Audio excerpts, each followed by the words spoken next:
Hello guys, welcome to Wednesday night, 8 o'clock, 8:01. It's Pauline and Natalie from Catapult Your Business. Now we've decided to collaborate on a Wednesday night show, eh Nat? Hey, it's going to be like the block, whatever Netflix you're into, stop watching your new Wednesday night, 8 o'clock. That's right. And so tonight we really wanted to, the whole show is about talking about those topics that are either going to help you in life and in business. And we thought, that tonight we could do, the first show is really, are you a social media junkie? Because I think I am. So we're going to teach ourselves. I know what you're talking about. Yeah. Or talk about, what is actually a social media junkie? What is it classed as? What does it mean? Nat, do you know any clarifications of what you think a social media junkie is? Can we just talk about how fucking cool it is to be in a professional studio right now? Like, check us out with our mics and our professional little setup. I feel like we are actually broadcasting to you the frickin' news. Before we jumped on, I was pretending to do the weather. It's a little bit like the kid in me comes out for sure. Yeah. We wanted to bring to you a TV style program each week where you can send us in some topics, but we want to talk about topics that no one really talks about. So we actually need you to help us with the show, because otherwise you're going to be having to listen to Nat and P for a really long time. So we actually need you guys to be part of the show. And as we said, it's our first show tonight. So, hey, a lot of imperfect action happening. Well, make sure that if you are tuning in, comment and tell us. So we're actually streaming live on both our business pages. And we'll just quickly share, because we are social media junkies ourselves. So Nat and I are both going to share onto... Oh, that's not how you do it, Paul. Don't go to Hootsuite. Oh, thanks, Murray.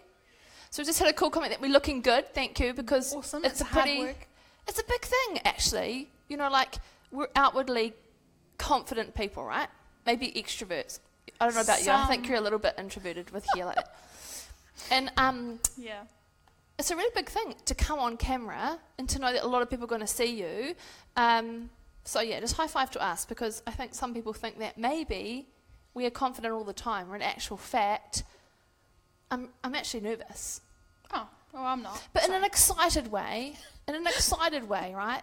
Yeah. But I just want to keep that real, to say that even we it's a get big nervous. thing to put yourself out there, especially, us in the way that we work in business and stuff.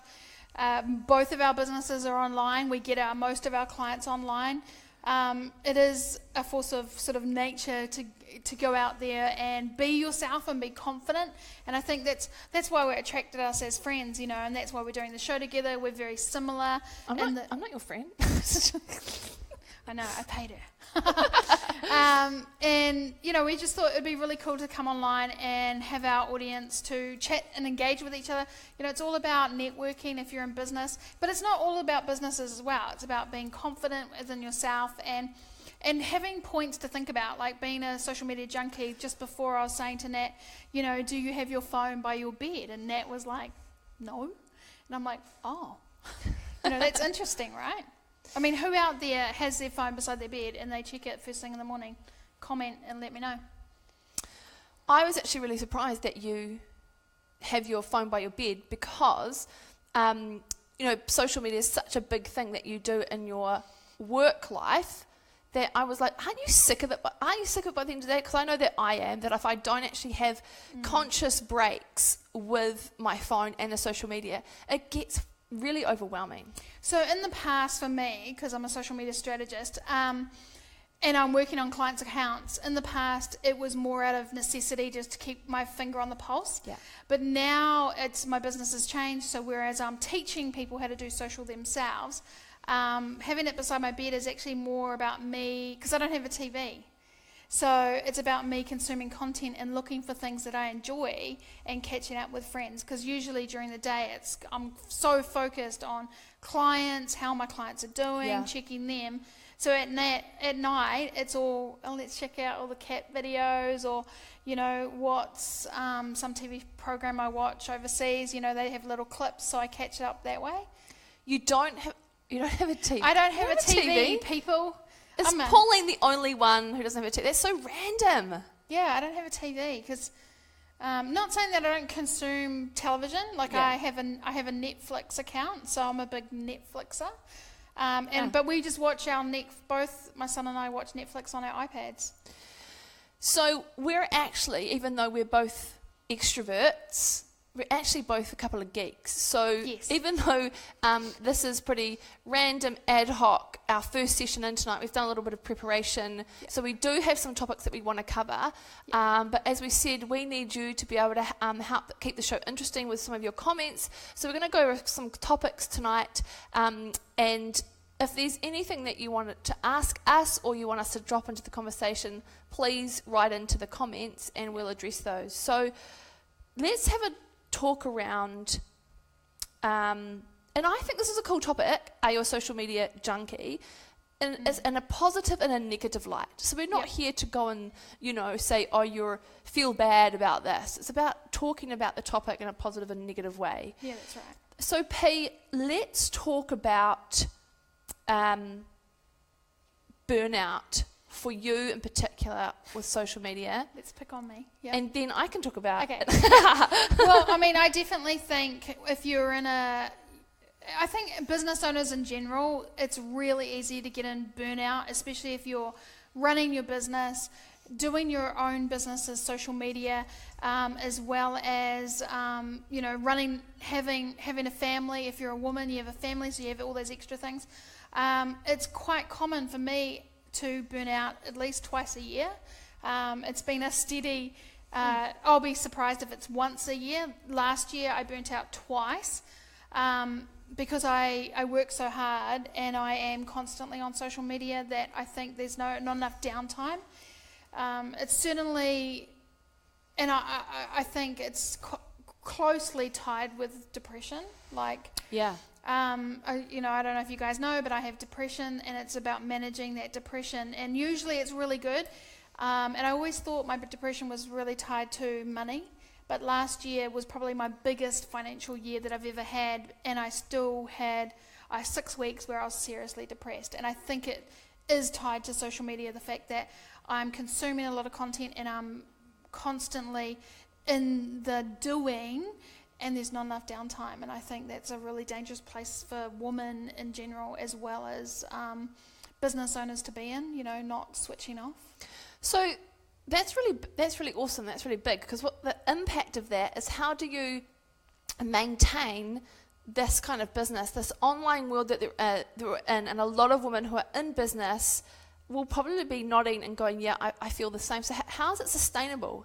How can maybe us or any of us who are authorities and leaders in the social media world, how can we start helping women, step away from that? Yeah, well, I think it's by leading by example for first off. I've really, at Christmas time, for the first time in my whole life, the whole 23 years I've been alive. We didn't say we were sharing the truths on this show. I took 6 weeks off work. I've never been able to have that amount of time off before and be financially okay. So I think that's really, and I took myself off social media. So I've really set myself some rules. When my son was younger, I had some really serious rules around work habits. I would stop work between that, 3 o'clock till 8 o'clock time. Yeah. As soon as he went back to bed, then I was back into work on social media, putting your phone down and turning it off. And one of the things I've started to do this year is turn my phone to airplane mode. So especially when I'm working, so it's really taking that time away. But, I think it's really about understanding who you are and what your triggers are all about. Yeah. I know that if I'm working on my computer and my news feed is up, I'll get sucked into the news feed. So I actually have to turn Facebook off and concentrate on working, because I'll find that something will bing and I'll be like, ooh, someone loves me. Let's go look. And then 2 hours are gone and I'm like, oh man, So it's understanding what your triggers are and what, almost like your failures, the things that that you shouldn't be doing. but then not be so hard on yourself as well, because, you know, if you're like, oh man, why did I do that? You know, you sort of can be real hard on yourself. I have a question into that. You know how you just said, like, you know, you're doing some other work that you actually need to be doing, and you hear a ping and you think, oh, what's that? You know, we'll often talk about how we externally need the validation, often at the beginning, or just, I think it's just the world that we're in, that, oh, who liked my post? I wonder if someone commented. Oh, I hope it's a good comment. Like, tell me about that. Tell me about how you're driven by, you know, how detached are you from Facebook likes and how many shares your stuff, you know, because that actually, I think there's a huge impact. I think, you know, in my early days in social media, I think that I was really driven by numbers, like numbers. You had to, you know, I started out on Twitter, and the more numbers you had, the more I felt great about myself. And that was a really good downward spiral into depression, because if not enough people liked my photo, it almost changed my personality in a way. Wow. That I felt like I wasn't liked, no one likes me, what could I do? So I was always trying to fight for that next thing. So there was a real dangerous period in the early time when I was on social, and then I started my business, where it was all about the numbers, and I really had to have I think that was one of my first little breakdowns, where I was like, I needed time out, I didn't like myself, you know, it changed my whole personality, but Wow. I had to go through it to teach myself that actually my core friends and my family are who are important. And yes, my audience is important, but it's actually the smaller numbers are always the better. So I spend a lot of time not worrying too much about the numbers. If I grow, then that's great, but it's all about the relationships I have with people, you know, deeper relationships. Like for us, you know, we played on a year, you know, liking each other's stuff and chatting, and then we met each other. You know, I'd rather have like 20 or 30 people like that than 1,000 people who just maybe stumbled across something and liked something. Yeah. That's cool, babe. That's good sharing, because that's pretty... I'm a good sharer. It's pretty raw and open to talk about. Yeah. The actual link that you and I both think, with the amount of time we're on social media, and we both talked about there being a link to possibly depression, definitely anxiety, and especially overwhelm. Oh, yeah, totally. You know, don't get up all on the hype, you know. Hey, so we've had quite a few people join in on the live. Just say hello, tell us where you're from. Evening. You know, we want to know. I see a few of my clients have jumped in. Hey guys. We've got a few comments. Have you got any comments you want to... Yeah, we've just got one there from Shan over there in Manly. And she was just... She's miles away. She's miles away. Just saying how she has now got that... learnt the habit of not checking your phone until you've done what you need to do in the day. You know, like, don't wake up and scroll. Like that. How addictive is I do that. Morning Babe or whatever, and waking up and scrolling. Like, seriously, that's a real freaking thing that happens, right? Yeah, I'm just laughing. You know, rolling over. So I'll be rolling over to my cat. Morning, babe. Oh, that could go morning. No, I won't say anything else. Yeah. This is an R18 I'll be program. honest, my cat actually doesn't even sleep with me. So it's morning to the pillow. Morning pillow. Usually it's my phone. What's everyone doing? So so you as we're open and raw, so you still do that even knowing that is actually some of your triggers. It's almost like it's my coffee time. So what I do, oh God, I'm telling you. Okay, so what I do is I wake up in the morning, shock horror, through the alarm, and then I'll wake up, and then I'll grab my phone, and then I'll scroll through, and then I'll put my phone down, make myself a coffee, then hop back into bed and scroll for another 10 minutes, 15 minutes, drink my coffee, and then I start my day. And then I won't look on social media. Then it'll be obviously morning routine, breakfast, and then I'll go to my computer. So it's sort of like a enjoyable thing that I just sort of scroll through, see. Because the thing for me is I have a lot of overseas followers, so I get tagged a lot over when I'm sleeping. So I sort of catch up with that.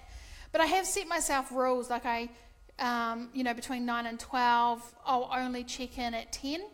And the other thing I've had to do for me is my email list is really big, so I get a lot of emails. So I only actually check my emails twice a day. So stop exaggerating. I've got a big list, and no, I'm just joking. I'm just joking. No, but I get a lot of emails, of and if I sat in my email all day, that's all I would do. You would engage, they'd engage, then you'd engage again, and it can take up. You end up not doing anything. Yeah. So, so that's my. I mean, I'd love to hear what other people do. Do you jump on social media in the morning? What are your habits? What do you struggle with? And because if someone's got a tip out there that I could use, then I definitely want to use it. I don't want to be ruled by my social media anymore as much. What about you? I got no worries. Yeah. You don't seem to be on as much as I am. No, but I actually did that as an exaggeration of, I just have to say, the lights in a studio are fucking hot. Anyway. No, that's actually, the thing. I like the glow. Do I look good, people? Like, seriously? Hello. No, Andrew, our producer's like giggling in the background. He's just like, these two cats are crazy. I think that some people think that if you have a certain success or they pedestal you, that I have no problems and I don't get overwhelmed and I'm not impacted. And my story's different because I don't and never have suffered from depression. And that doesn't mean I don't understand how you can and how you can go there, because of course I have a bad day, a bad week and a bad month. But for me, the social media, it can actually cause me overwhelm. Yeah. Because all of a sudden I feel like my to-do list is amplified if I'm being social on social media. Funny that, eh? Social on social media. And you get a lot of notifications.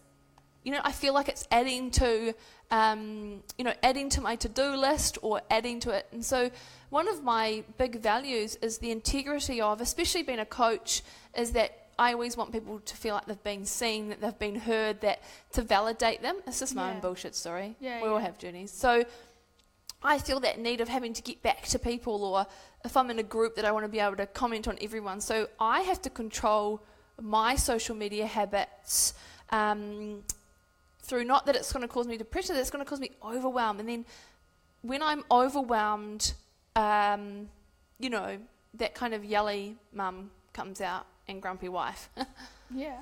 Well, I think overwhelm is very stemmed quite closely to, social media. I mean, it's not just about that either. It's about like those highlight reels, everyone, you feeling that everyone else is doing better than you and you're really struggling, but then there's a lot of people out there that don't tell the struggles, or they put the frosting on, to make everything look good, but actually things aren't good. It's hard to be vulnerable online. I've learned that I just have to be. If like stuff is crap, then I'm just going to say, you know what, it was a hard day today, because I don't want people to think that my life is so easy and great, because it's not. I have to work hard to get where I am, and I don't want people to think that everything is easy. You see all these people going, oh, business is so easy, and I made 5-6 figures. Do you know what I mean? Yeah, and it can make you actually feel inferior in your business. It's just such a dangerous thing to fall down. I mean, you talk about highlight reels all the time. I was just about to say, can we jump into highlight reels? Because I love it so much. I just segued into it. Thank so you. That we you could. are so profesh. You know what you're doing. Actually, one of the biggest things that I stand for in Catapult Your Business is don't get caught up in the social media highlight reels, because that is exactly what happened to me as I call it young entrepreneur, because I was still old. But anyway, I was young, being an entrepreneur into it. It was my first year in. And I got sucked into social media highlight reels, into the pina colada swimming pool styles, where in actual fact... I would love a photo of me, pina coladas by the side of the beach. Who wants to see me in a bikini? Come on. No. Andrew's like, oh God. It's getting worse. Now that's part of your 42 project. You know that now. No, it's not part of the 42. No one needs to. But the social media reel is so, it's real. The reels are real. So what I mean is, there are people out there who lie. It's going to be straight up honest. These people who will lie. And so what happens is, when you're a vulnerable new person starting into business and you're looking at these reels, they are devastating. They can devastate you as someone starting out. So, it's all, take everything you see on social media with a huge grain of salt, and make sure whoever you're following, has integrity, is genuine, and is an open book and would show you and be straight up. Because there are parts of business that are easy, and then once you've got that momentum, then yes, you can create cash flow easier than you did a year ago, right? But that's a whole nother subject. Yeah. It's a whole nother show. Yeah. So I've had quite a few comments on there, and I laughed because Rachel GB's just hopped on, and I swear to God, Rachel, I've been calling you Rachel BG. I see you've been swapping your name around. Yeah, I've been swapping it around. I just realised I'm a little dyslexic. But Rachel made a really good comment how she turns the notifications off on Facebook. She turns them off on the post. Actually, this is funny. We just had a conversation about this. Yes. So Rachel does this. So if you post on something, you can turn the notifications off so you don't get all the notifications of everyone else commenting. Nat was telling me off that I should do that, so I did that tonight on a post because she could see the notifications coming up. So Rachel GB does that. She's another social media expert in the area. I've got another comment here, if that's all right. Oh, yeah, go for it. So this is from Marie Leith. You wait till you see this lady. She's incredible. A cannonball, bigger than catapult. She's an amazing lady. Anyway, she's a running coach. Oh. So her question is, I struggle with thinking all replies are urgent. I know, right? It feels like they're all urgent, and need to be answered as soon as possible. How do you gauge what to take as priority and what can you leave for another day? Good question. For me, I just treat it. It really also depends energetically where you are that day. Yeah. I definitely have that kind of rule for me. Within 24 hours, I would have responded back to queries, because I do believe that if you start a relationship with a client or start any new relationship from a prospective client, like if they're on your page or an email, and you set the boundary first, like if you immediately respond to them, then guess the hell what? Next time they ask you a question, they're going to be like, refresh, why isn't she, Yeah, well, that's actually a good point. One of the things that I do with my coaching clients is I set the boundary in the beginning. Yeah, so cool. I have an email and said, okay, you're a client, that's great. The fastest way to get in contact with me is Facebook message, because I'm more in Facebook and I only check my emails once a day. But please note that after 5 p.m, you won't be guaranteed to get a reply till the next morning. So I clear that out. So sometimes I'll see my clients have messaged and I'll be busy, so I won't answer. So they know that sometimes I'll reply and sometimes I won't. So I fall back onto that, one of those boundaries. I do definitely believe that probably a negative thing around social media and having such instant responses all the time is, even me as a consumer, that if I've bought something online and I don't get an instant reply, I'm like, well, what the fuck are you doing? Give a reply to me. You know what I mean? So I do think that we sometimes can, have a rod for our own back. Yeah, well, I use the 24-hour thing as well. I don't, I have a rule. I feel like in the beginning, like in the early days of Twitter, it was bad form not to reply straight away. But now it's become a lot more relaxed, and people, you don't have to reply for hours. I don't even reply for 12 hours later because I don't check my Twitter as much. Yeah. So I think we've become a lot more relaxed that you're not there. Some of the questions or the answers on social, we've got Jamie Smith, adorable man from the Tron. He said when he, if nothing, I think this is what you're saying, Jamie, is what's in it for me? Like you'll look at something and if it's nothing for you, then you won't reply or wait. Is that what you're saying, Jamie? So basically you're trying to trick us, Jamie. Yeah, he'll move it into 24 hours later. Oh. So yeah, I mean that's a good point. If it's an urgent message or notification or things like that, or if you've been tagged in. But that's the thing, like if you imagine every hour one person tagged you in, you're always going to be on social media. Do you know what I mean? Oh, and totally. then we're only talking about one platform. If you're a business, like I've got Twitter, Instagram, Facebook, I've got a Facebook group, and I've got my personal page, all these things, it takes a lot of time, and that's why when I'm with clients, I sort of say to them, focus on one thing, because every time you put on another platform, that's a lot of work, so yes. Oh yeah, Jamie's come back and said yes, that's what he was saying. So hopefully, Murray, that's answered your question in terms of, they're coming to you. I always think of my social media as my own shop. And so when people like and comment, they've walked into my shop. Yeah.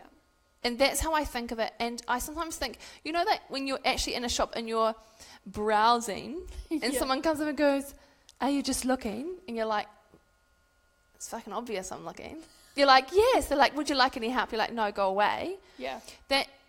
No one likes that Yeah. type of store assistant, but then no one likes the assistant who then ignores you when you get to when you've decided what you want to buy. So, but you also get to decide though, as your customers in your cafe or your store, as your online model, your rules and your boundaries. Yeah, that's right. So I think that's just about stepping up, Mari, and actually just deciding when you'll reply and setting that status quo. Yeah, and I think, now it's going to be a little bit more trickier because, Facebook's done a massive change with their algorithm where it is really focused on that engagement. So the more engagement you get on your page, the more reach and the more you're telling Facebook that you're a real business with real followers. So there's going to have to be a fine line with how you do that. But I think there's a lot of power in commenting back, and then don't reply to everyone. So one of the things I do is I'll jump in and reply to the first 5 people, and then 6 hours later or 12 hours later I'll go and reply to the rest, or do it the next day, and that actually helps to push it back up the newsfeed. So it's sort of really good tactic to sort of work on, and you can sort of structure yourself a little bit that way. It's actually a strategy that I use as well, is that don't especially if you're doing a launch or a promotion, and then leave half of the comments till the next day, and then try and have a conversation within your threads, and like you said, it builds it back up. Now you've touched on a big freaking subject there that's got nothing to do with social media junkie, but I reckon we should need to address what we both feel about the new changes, and everyone's freaking out. Well, there's no reason to freak out. Exactly. I mean, is anyone else who's jumped online who's freaking out about this new change? I mean, I love it. I mean, it's what I teach in the content lab. It's all about engagement. It's all about relationships. It's not about the numbers. So if you've built up your business around numbers and clickbaits to your website, then I seriously think you should worry a little bit. But I'm stoked because I'm all about engagement and building relationships, because I think, we do the 7x7 rule in one of, and it's engaging with 7 people and having a deeper relationship with them. And I think that's way better, And what I'm really excited about, I know I'm going on a tangent, but what I'm really excited about is groups are going to get a lot more focus. I just did a video for the content lab today because, if you are looking at your newsfeed right now, have you guys noticed that there's a lot more groups, conversations coming into your newsfeed? So suddenly, groups were sort of a step back, and now they've come forward. So Facebook's really putting a lot more emphasis on groups, because that's where a lot of natural conversation's going. So if you're a group owner, you should be quite excited. I'm with you, P. I'm kind of like, duh. What did you think Facebook was all about anyway? It was about building a relationship and saying, hey, you either like me or you don't, or you're attracting or you're repelling. And you always have had to pay to play. Like, I'm just like, seriously? They're not like all of a sudden these changes that we didn't actually really know about why Facebook started in its first place. So you're right, it's always been about community. And I think that if you can fall back on why you're in business, and then be able to reconnect back into your customer. And like you said, you and I speak about how being in groups is really, really important, so that when the groups are pushed up into the newsfeed, people can start to see you there. So it also is the importance of, and actually I said this to my group today, if for some bizarre reason Facebook shut down, look at your business model now and your marketing channels and your revenue channels, and where would your business be right now? And there was a lot of gasping, because it was like, you can't just have your eggs all in one basket. That's right, you can't. And the other thing, it's just so going cliche. back to, are you a social media junkie, which is going to make it a little bit more difficult. So if you decide, okay, well, I'm listening to Pauline and she's telling me to go into groups, overwhelm is so easy. And, one of the things, we've talked about quite a few times is not being just pick a few groups that have a really good engage. Your target audience are in there, they're engaged, it's a really good group, and stick with that. I know some people in business, they have they're in thousands of groups, and they get overwhelmed because they're commenting constantly in all these groups, but actually they're not getting to the deeper conversation. They're just sort of jumping in, jumping out, jumping in, jumping out, and there's no sort of rhyme or reason of what they're trying to achieve. But if you focus on one or two groups, and then your business page, keep it as simple and as concentrated as you can to get the results that you need. I really like that point about the number of groups. I'll always say to a client, you've got to be in, pick 2 groups, 2. That's it. I'll often even say 1, but I'll maximize you to 2. And then it's actually about checking if your ideal client with the problems that you solve are actually in the groups. And keeping it simple, keeping business very simple in the terms of marketing. Where are the ideal people? What problems do they have? And do you actually solve that problem? And being able to articulate and go in there and be that person. But then what I love about, if when you're getting on in a group, is that's where marketing works. That is a referral. They see your Facebook Live. They might see your newsletter. They might see your Facebook ad. They come to your website, and then you follow them all around the internet because you've got some cool tickety-boo stuff happening. I may do that to a few people. But do you know what I mean? And that's where it all stems from. So it's not just one thing. No, that's right. Now, I just want to quickly jump in and say hello to Ian. He has jumped in. Ian is in the UK. And we're so international now. Yeah. We are international people coming live from New Zealand. He's he loves our live setup. Yes, it's very cool. We're very professional. So Ian's another speaker at Social Media Marketing World, and he is an amazing singer, phenomenal singer. And I was honoured to have lunch with him last year, so it was kind of exciting. And we're going to have another lunch this year, so it's kind of cool. We're going to somewhere special. Cool. So, hey, Ian. Hey, Ian, have you heard Pauline sing? Oh, don't answer. Pete, I think that you should add karaoke or a live song for your 42 thing. That's not. Can you just tell the audience about your 42 thing? So that 42. I don't sound random. Yeah. So we've been talking about the 42. So the 42 project is I have to complete 42 tasks before I turn 43. I've already sort of started doing things, and there's some real crazy. I'll tell you a funny story. I had put in read a classical book, cook a 3-course meal, because as you know, I don't cook. I'm not very good at it. And Andrew, the producer, was like, well, that's going to be boring TV watching, isn't it? Let's put in some exciting things. And suddenly I'm jumping out of a plane, Stockholm cars. Better. And doing all these crazy things. I'm getting a tattoo.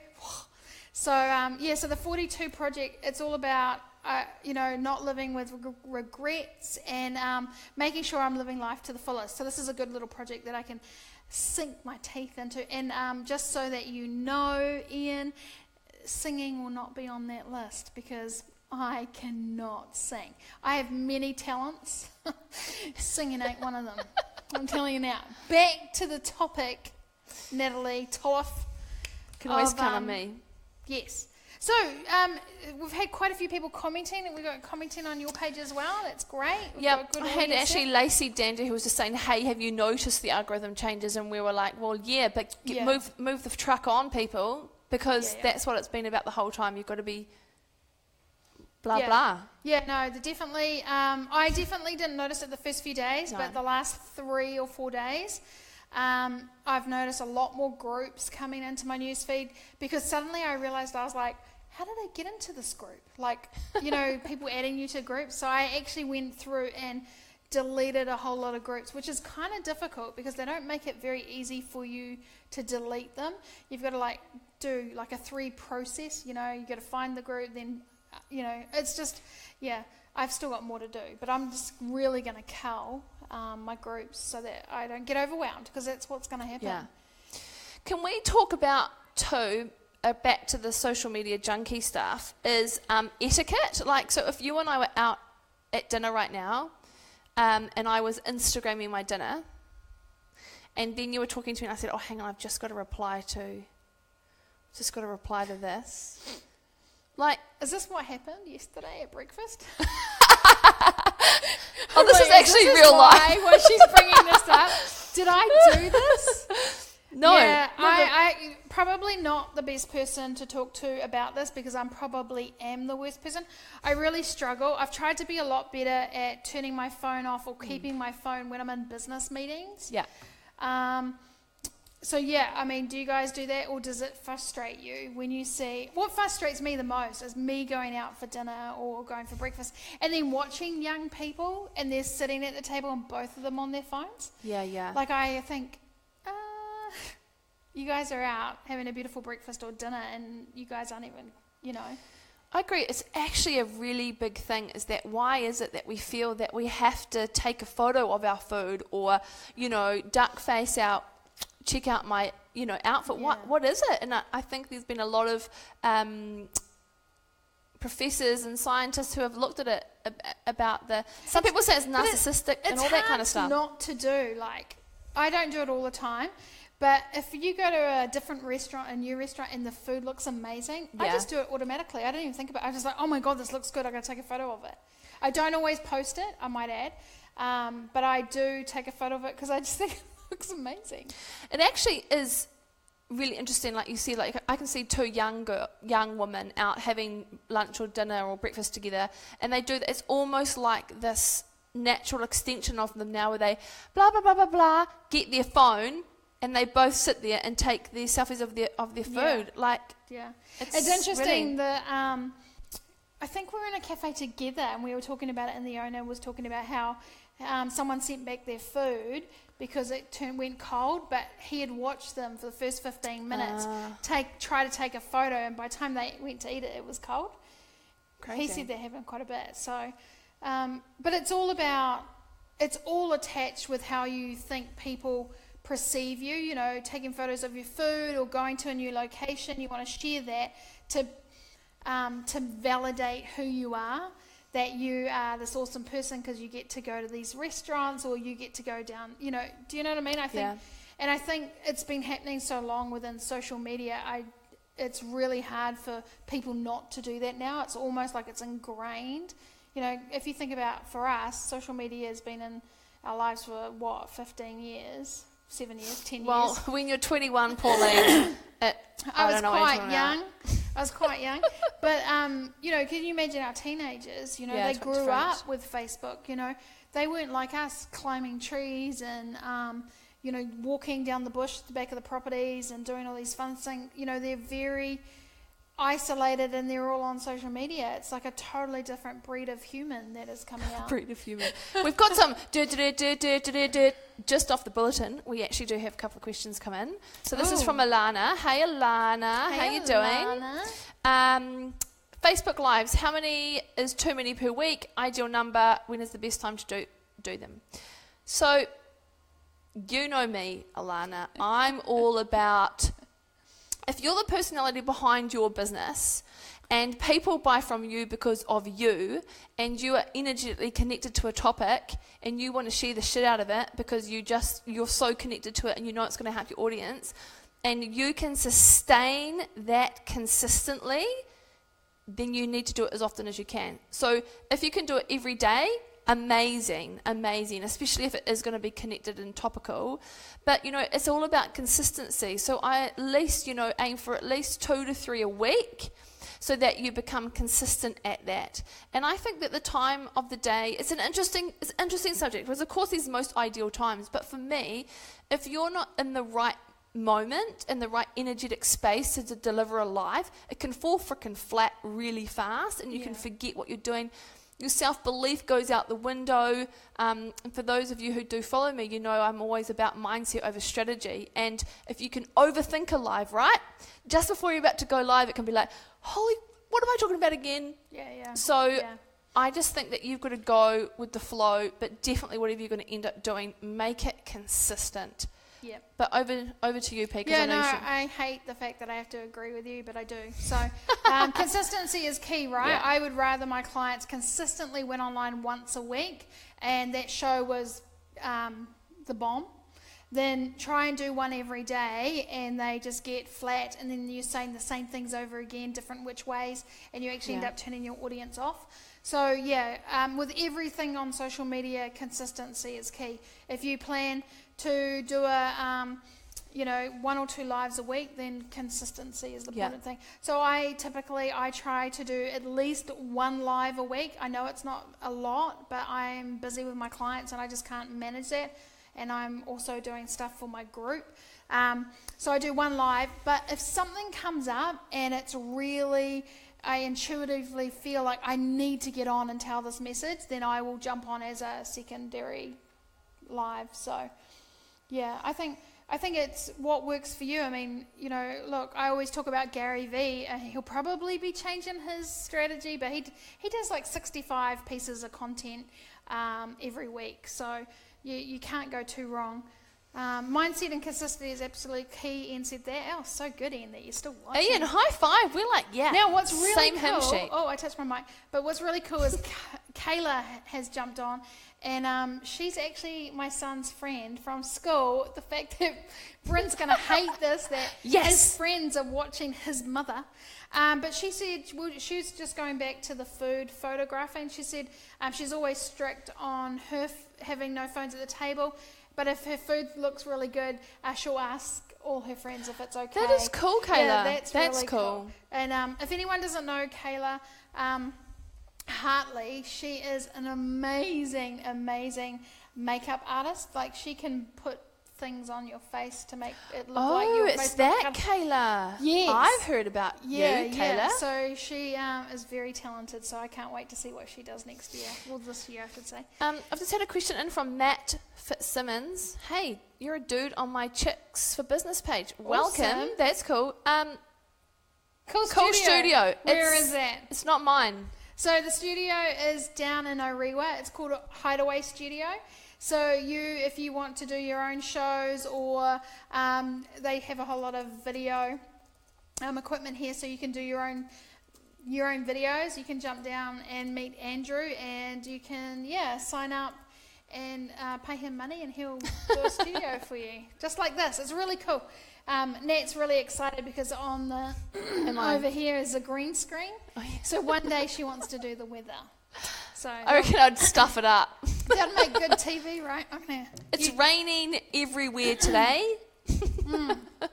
So if we haven't touched on a topic that you would like to ask us around, if you've got some feedback around what you'd like to see on the show, but I think most importantly, Pauline and I are really excited about having you guys help us name the show, because let's face it, the P&N show, or the Pauline and Nat show, is boring as all buggery. Nat and Paul's, I don't want to do that. No. So we want you guys to help us name the show. Wednesday night, we're going to do our best. But the old international Pauline here goes away a lot. And so we're going to do our best to be consistent on a Wednesday. So we'd love you to help name our show. So if you guys have got some cool ideas. Yeah, well, the weeks I'm away, Nat's going to have a guest. Yeah, I'm going to have a guest. So if you're out there and you have a business and you've got a really cool message, you can jump on with Nat and being a guest on the weeks that I'm away. Yeah. And then if Nat's away, so we can do it like that. So it's kind of exciting. So the show's going to be a little bit quite topical on business, what's happening, as well as I guess our lives as well, because obviously we just chat all the time, so obviously our lives are going to get in there, but real focused on talking about hard subjects. I mean, obviously we're not going to be right on everything, so would love our audience to correct us on things. And I think our main points tonight, though, if you agree with me, P, is that we wanted to share with you guys that if you're overwhelmed, or if social media is one of your triggers for depression, you're not alone. It's actually something that's out there, and it's real, and it's rife. And so we wanted to talk about it because, we both are impacted by being social media junkies. And, as a mother with still young children, and we go hang out in parks, don't you love that? Yeah.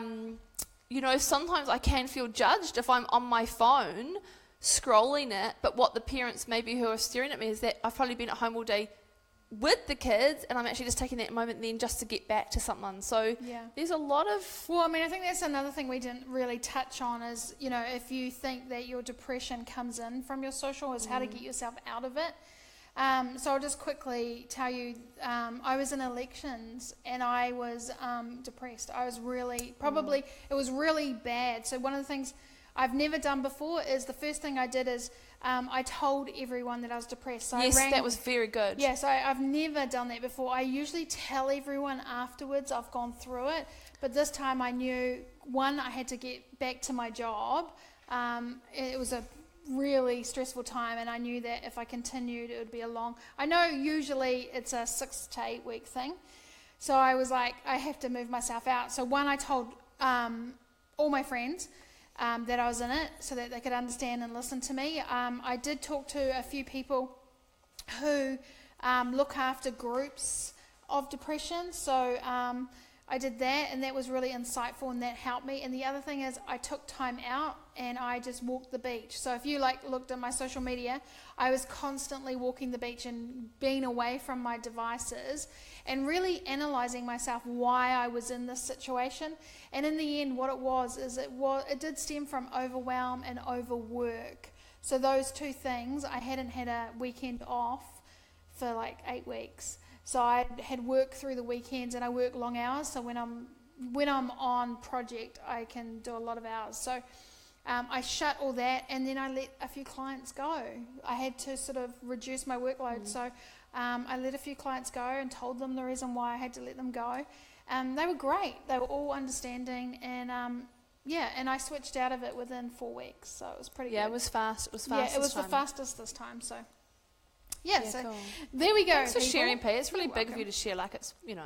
Oh, you're welcome. Well, I think if it helps anyone else, you know, I mean, social media can be really damaging. So I think, you know, it's a lot to being aware of you as a person and getting to understand yourself the most. I think the more you understand your triggers and what you're thinking, it can help you switch out of it pretty fast.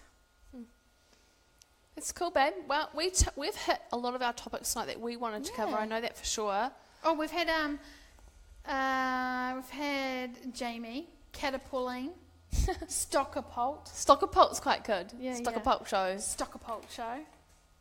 Stockapult. I actually kind of like that. What boring names did we actually come up with? I was like, no, we need to have something that tells you what the show's about. And we had like some really boring cliche names like The Business Strategy Show with Pauline and Nat. Yeah. Send you to sleep. Yeah, that's right. And if you guys want to, one of the cool things about doing the live studio as well is if you don't have to be in Auckland to come on as a guest, because we can Skype you in. So if you've got a topic that you want to dive in, just reach out to us. You know, we're planning our next show, so they're going to be every Wednesday at 8 o'clock, and we'll give you an update. Probably the Monday, Tuesday, what the show's about. So we really want lots of interaction and chatting and get to know you guys who are following us and new people who've come on board. So, hey, P, I have a question. If someone wanted to jump in live now with us, can we do that? Can we invite them in? Oh, I don't know. I don't think we can do that, Andrew? Producer Andy? No. Does someone want to do that? No, I don't know. It's just like that would be cool, right? No, we might have to think about that. Yeah. I bet you there's a way. Yeah, totally. There'd be a way. Hey, so anyway, thanks for hanging out with our first show. As we said, it's imperfect. We're very much action takers, but we really want to make sure that you guys get a lot out of the show. So we appreciate for those of you who turned up tonight. Yeah, so thanks for joining us, and we'll catch up with you guys next time. See you later. See ya. Bye. And then we just talk for a bit because rhubarb. We're awesome. Everyone is awesome. I think everyone is awesome.